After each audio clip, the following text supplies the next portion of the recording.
तो देखो ये तो हीरा, इसको मान लेते हैं हम विशेषण, ठीक। और ये आदित्य है, ये है संज्ञा। और तुषार को मान लेते हैं हम सर्वनाम, ठीक है।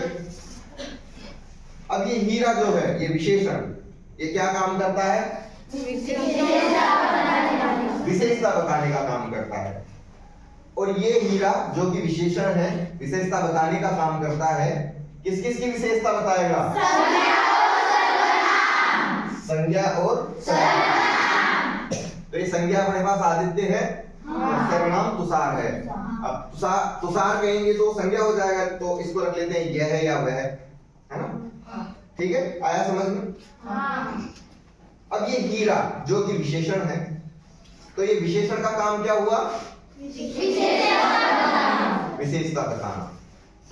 अब ये विशेषता बताता है, इसलिए हमने इसे क्या कहा? विशेषण। और ये किसकी विशेषता बताता है? तो ये जो विशेषता बताता है, इसे तो हम क्या कहते हैं?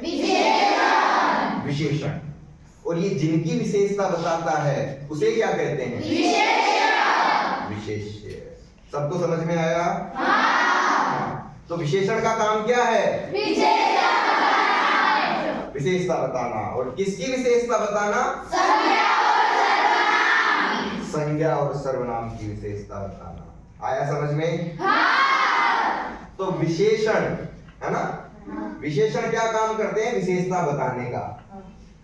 संज्ञा और सर्वनाम की विशेषता बताने वाले शब्द क्या कहलाते हैं? विशेषण। और ये विशेषण जिनकी विशेषता बताते हैं, उन शब्दों को विशेष्य कहते हैं, ठीक। शाबाश। आया समझ में? किसी को कोई समस्या? पढ़ी लिया हमने पहले, और इससे और बेहतर समझ में आ गया? ठीक है, बैठो बेटा।